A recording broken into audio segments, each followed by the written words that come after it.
Ya, lantas sejauh apa komitmen dari PT Merdeka Copper Gold Tbk atau MDKA terhadap lingkungan, pemberdayaan masyarakat, dan juga menguatkan daya saing? Sudah hadir di studio CNBC Indonesia, Bahtiar Manurung selaku Head of ESG and Climate Change PT Merdeka Copper Gold Tbk atau MDKA.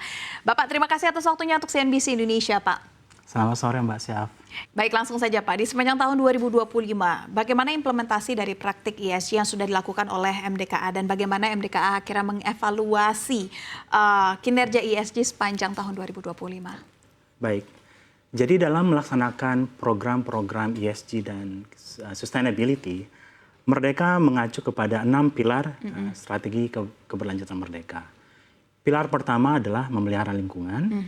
Pilar kedua adalah menjamin keselamatan kerja, kemudian pilar ketiga memberdayakan pekerja kami, 4 adalah mengembangkan dan memberdayakan masyarakat, yang kelima menghormati hak asasi manusia, dan yang keenam adalah mengadopsi tata kelola perusahaan yang baik. Nah, yang melakukan evaluasi ESG dan sustainability di Merdeka adalah Komite Keberlanjutan.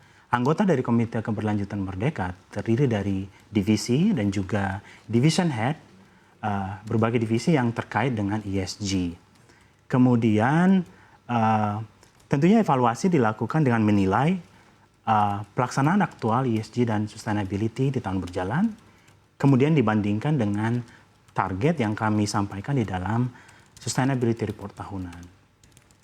Di samping itu, kami juga mengacu kepada laporan dari pihak independen, ya, eksternal, seperti dari laporan ESG rating provider, MSCI Sustainalytics, kami jadikan menjadi acuan untuk evaluasi kinerja kami. Bahkan juga dari hasil analisa dari penilai laporan keberlanjutan, bahkan sebenarnya kami juga mengacu kepada laporan penilaian OJK atas Sustainability Report yang diberikan kepada kami setiap tahunnya. Dari 6 pilar ini, Pak, aspek mana yang sebenarnya masih membutuhkan perbaikan? Tadi ada pemeliharaan lingkungan, menjamin keselamatan kerja, pemberdayaan pekerja, memberdayakan masyarakat, menghormati HAM, dan juga adopsi tata kelola yang baik. Dari 6 ini, apa evaluasi yang masih butuh perbaikan? Baik, tentunya seperti seluruh perusahaan, ya, termasuk perusahaan tambang, seluruh pilar membutuhkan perbaikan tentunya. Namun yang kami lihat yang sangat perlu percepatan perbaikan adalah yang pertama, perlunya percepatan pengurangan emisi gas rumah kaca atau greenhouse gas. Kemudian kami juga melihat bahwa kami perlu meningkatkan kinerja diversity, equity, dan inclusion atau DEI. Walaupun sebenarnya sebagai contoh, pekerja perempuan di perusahaan kami sudah menduduki posisi manajerial lebih dari 50%, 15% dari pekerja kami. Kemudian hal yang lain yang kami lihat perlu akselerasi perbaikan adalah pelaksanaan sustainability dan implementasi aspek ESG di seluruh rantai pasokan kami. Oke, berarti ada pengurangan emisi gas rumah kaca dan juga diversity dan inclusion yang masih butuh percepatan. Apa saja, Pak, pencapaian ESG yang paling signifikan yang telah diraih MDKA hingga saat ini? Baik.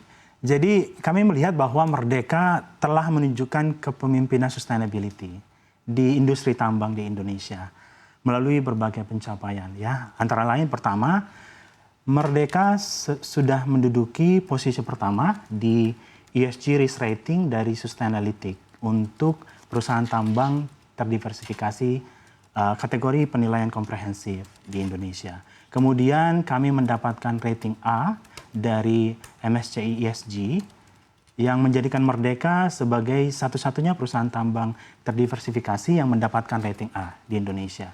Kemudian kami mendapatkan skor B dari CDP, Carbon Disclosure Project, untuk pelaporan climate change yang pertama sekali di tahun 2024. Nah, selain itu kami juga Merdeka masuk dalam 2 indeks ESG di Bursa Efek Indonesia, yaitu Indeks Kehati ESG Sector Leaders, kemudian Indeks Kehati Quality 45 ESG. Jadi saya kira pencapaian-pencapaian ini karena kebetulan juga dilakukan oleh pihak independen, pihak ketiga, mengkonfirmasi kinerja kami di bidang ESG dan sustainability. Nah, bagaimana strategi dari MDKA ini memastikan transparansi operasional, khususnya yang terkait pengelolaan lingkungan dan juga sosial?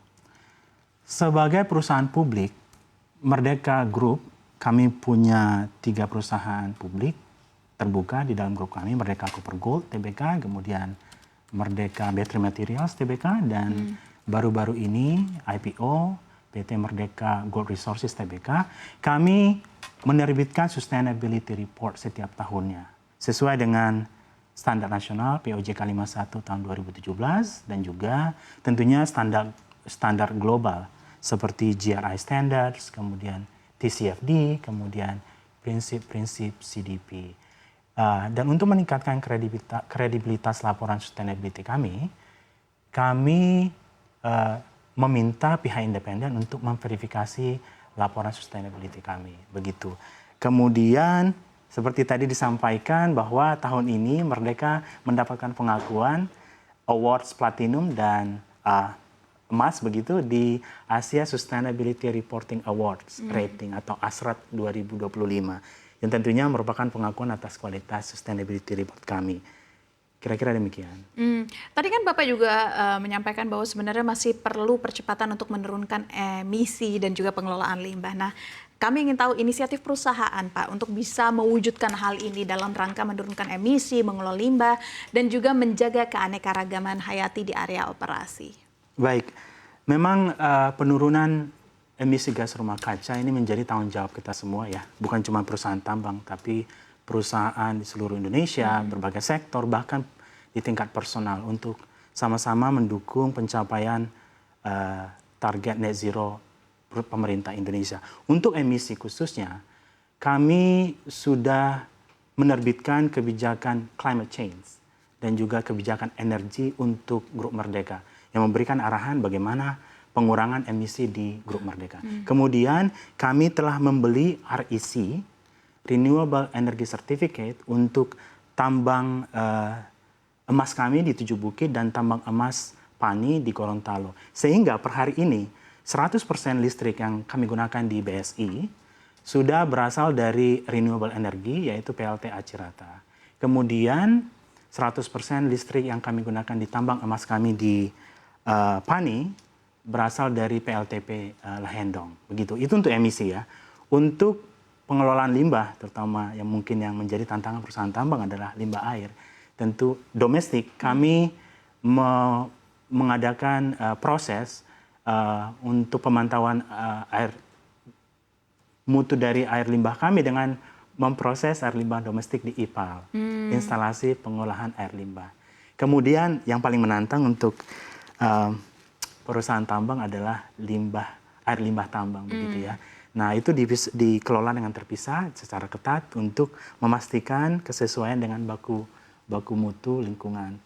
Kami menggunakan sparring. Sparring adalah alat pemantauan kualitas air limbah secara terus-menerus dalam jaringan yang terkoneksi langsung dengan Kementerian Lingkungan Hidup. Jadi ada transparansi di sana. Oh, oke.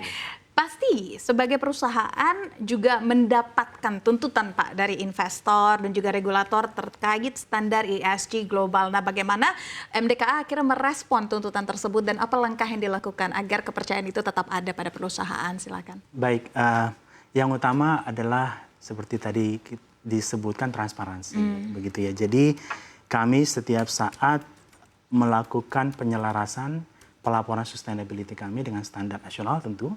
Itu yang utama, kemudian standar global. Karena stakeholder kami itu terdiri dari stakeholder global seperti investor, buyers, customer juga. Jadi kami selaraskan pelaporan. Yang kedua, kami juga selalu memastikan verifikasi atas ketepatan data dari sustainability reporting kami. Yang tentunya menambahkan kredibilitas dari laporan kami. Dan menambahkan juga kepercayaan diri begitu ya dari investor dan pemangku kepentingan lainnya atas kualitas laporan keberlanjutan kami. Kemudian untuk program begitu ya, karena kami sering mendapatkan masukan dari investor langsung, baik melalui diskusi tatap muka ataupun melalui masukan dari laporan ESG rating provider. Kami menindaklanjuti masukan tersebut, terutama yang paling material ya, dengan melakukan program-program terukur di bidang lingkungan, sosial, dan tata kelola. Oke, pengukuran yang penilaian yang terukur begitu ya Pak ya. Jadi ada transparansi, verifikasi, dan penilaian yang terukur untuk bisa meningkatkan kepercayaan investor juga dan juga kepercayaan diri dari perusahaan.